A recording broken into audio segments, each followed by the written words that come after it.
Unapiga simu kutoka wapi? Hello?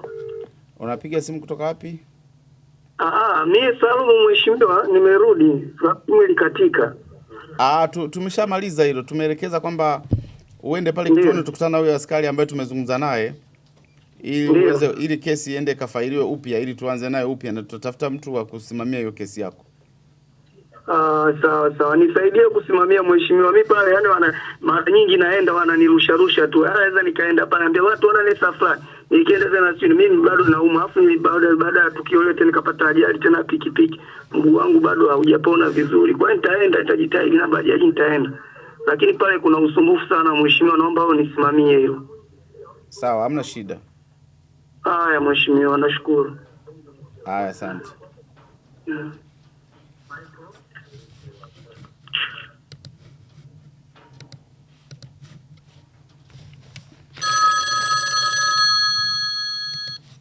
Halo, unaitwa nani? Unapiga simu kutoka wapi? Halo? Ndio, unaitwa nani? Unapiga simu kutoka wapi? Naitwa Neema Gabriel, napiga simu kutoka Iringa. Ndio, Neema Gabriel. Samahani mheshimiwa. Ndio. Mimi niko na shida yangu kubwa, ni shida ya mirathi. Mirathi? Ndio. Mirathi, shida ni nini? Babangu alikuwa ni askari polisi, alifariki mwaka 2009. Endelea. Alifariki 2009, tulikuwa ni wadogo tukashindwa kufuatilia. Nilipomaliza shule form 4 nikaanza kufuatilia. Katika kufuatilia wakaniambia subiri kwanza. Nimesubiri mheshimiwa, nikakuta kimya. Nikarudi tena mpaka ambao ilikuwa mwaka juzi 2023, wakaniambia makaratasi yako ya mirathi imepotea Ikulu, wakati wanahamisha kwenda Dodoma zile karatasi zimepotea. Nikasema sawa, wakaniambia anza upya. Mheshimiwa, nilikuwa nimeanza upya. Katika kuanza upya tena nikawa nafuatilia kwa RPC, maana zilienda masijara kwa RPC ndo wanapeleka Dodoma makao makuu. Nilipopeleka zile tena karatasi mwaka juzi mpaka sasa kwa tena kimya. Nikafuatilia tena mwaka jana, wakanambia subiri kwanza, dokumenti zako hatuzioni. Sasa utashauriwa vizuri zaidi. Kuna wakili mmoja anaitwa Oscar, atakusikiliza then mtapanga. Sasa hilo liishe. Simuona mtu amepiga simu huko. Wewe Oscar utashughulikia mpaka mwisho na utanipa mrejesho wewe kama wewe. Sawa? Ngoja tukuunganishe hapa.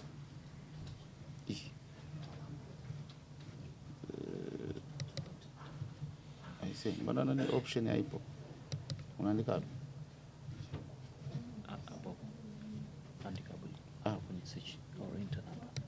Hapo chini. Okay. Yaani macho yao.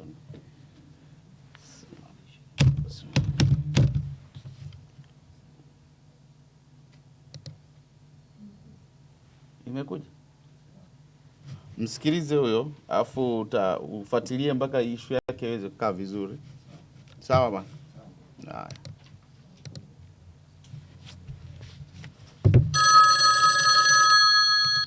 Halo? Halo kaka, habari za mchana? Salama, unapiga simu kutoka wapi?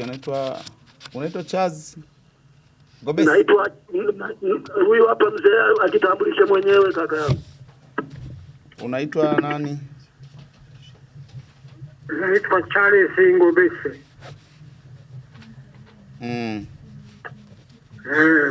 Mheshimiwa. Huyu Charles Ngobese ushakuleta changamoto zake? Mmezimaliza? Mimi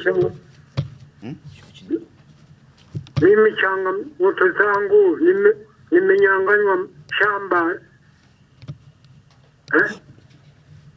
Nimezulumiwa shamba hekari 8. Wapi sasa? Shamba ekari 8.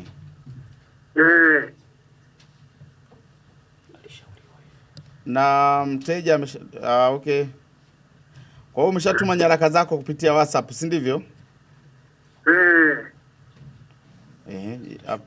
Update yake ikoje? Lazima ziishe hizi. Yaani msikae tu. Anashughulikia nani? Eric yuko wapi? Sasa wewe uko wapi? Niko Kalinzi. Vijijini. Kalinzi ndo wapi? Kigoma vijijini.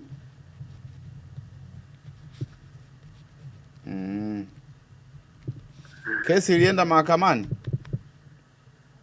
Imeshaenda mahakamani. Mahakama makuu. Mahakama kuu. Kuanzia mahakama ya ardhi mpaka mahakama makuu. Mwisho wameamua nini? Wameishia sehemu gani? Walivyoishia, mimi nilishinda, yeye akakata rufaa. Alipewa miezi miwili ya kukata rufaa. Baadaye akaenda akapitiliza. Ngoja kidogo mzee, usiongee. Napokea simu moja, usikate. Mkurugenzi. Ndio kiongozi. Habari za asubuhi mheshimiwa. Safi, pole na majukumu. Tunamshukuru Mungu, pole na shughuli na wewe kiongozi. Safi. Ndio, karibu. Hongereni huko Kakonko. Kakonko tunapambana. Sasa Ndaki.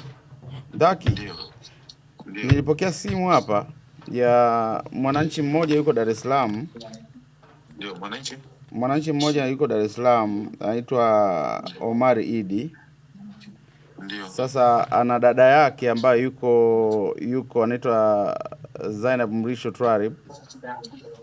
Ndio. Sasa ana uhamisho kwa sababu yeye kule mama yao anaumwa. Tuko kwenye kipindi chetu hiki cha Sema na Waziri ambacho huwa tunapokea changamoto za wananchi mbalimbali. Sasa ule kaka kule alipiga simu kwetu hapo kuomba kwamba asaidiwe ili ile barua ambayo ya uhamisho ambayo TAMISEMI amekuandikia ofisi ya waziri mkuu ya uhamisho wa Zainab iweze kupitishwa ili aweze kuelekea huko Dar es Salaam akamuguze yule mama yao. Kwa sababu yeye kuna mambo mengine ya kiwanawake, yeye anashindwa kumhudumia mama yao mzazi.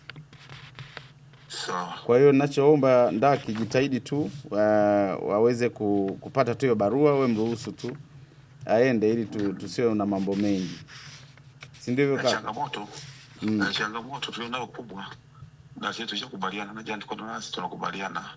Tuhesabie barua zote za uhamisho tumwandikie ili wasiane na katibu mkuu TAMISEMI na utumishi, kwa sababu barua kwanza zifuate utaratibu, zifuate mfumo wa uhamisho. Hiyo amesema wamefuata ndio nakueleza siku nikwambia, angekuwa wamefuata utaratibu angeshapata, wala haina shida. Sisi tukishamkubalia afuate utaratibu, hatukae naye tena.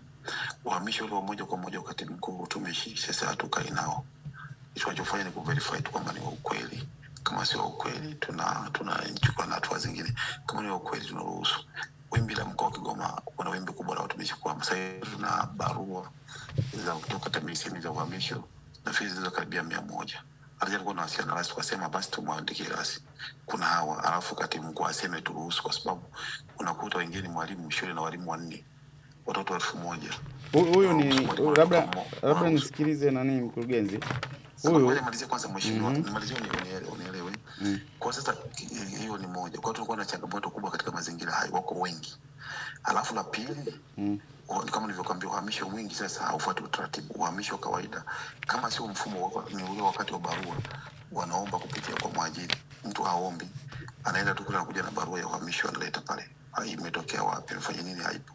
Hiyo ni changamoto. Lakini tunachokifanya sasa, sisi tunachukua hizo barua, tunamwandikia katibu mkuu TAMISEMI tena kuzihakiki kwamba hizi barua ni halali. Kwa mfano majuzi nimeondoka pale, niko safarini, nimeacha barua katibu mkuu amesema huu uhamisho sio halali wa kugushi.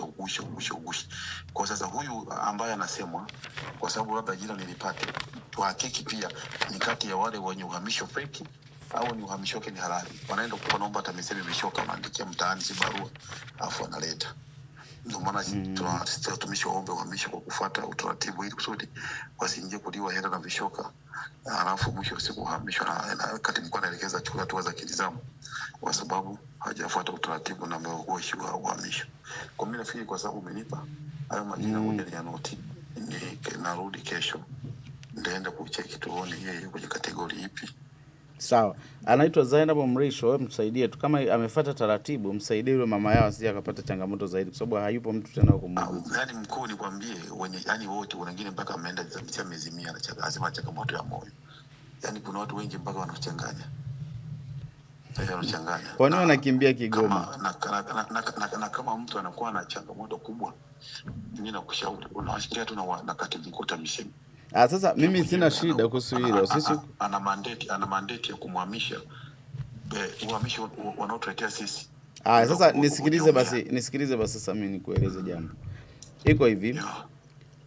Swala sisi huku mawasiliano ni makubwa sana. Tunaweza tukawasiliana na ofisi ya waziri mkuu TAMISEMI kupitia katibu mkuu Ndunguru, au tukawasiliana na mheshimiwa waziri Profesa Riziki Shemdoe. Yote sisi tuna communicate.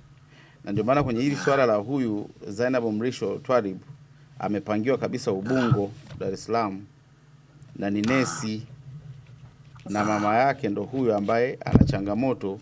Kuna mambo mengine ya kiwanawake wanashindwa kumhudumia mama yao. Sasa cha msingi sasa, mimi ushauri wangu jaribu kucheki kama amefuata utaratibu, mruhusu aweze kwenda huko Dar es Salaam Ubungo alikopangiwa. Kama kutakuwa na changamoto yoyote, kama kutakuwa na changamoto nyingine yoyote, basi sisi wewe utawasiliana na katibu mkuu, then sisi tunaweza tukamtafuta pia katibu mkuu. Lakini kitu kikubwa ambacho tunachosema ni kwamba mfuatilie tu Zainab, manake kaka yake ndo aliyopiga simu, sio yeye Zainab. Yeye ametulia tu kwa Konko. Na nachosema ni kwamba barua imekuja kwako tarehe 1 mwezi wa 6.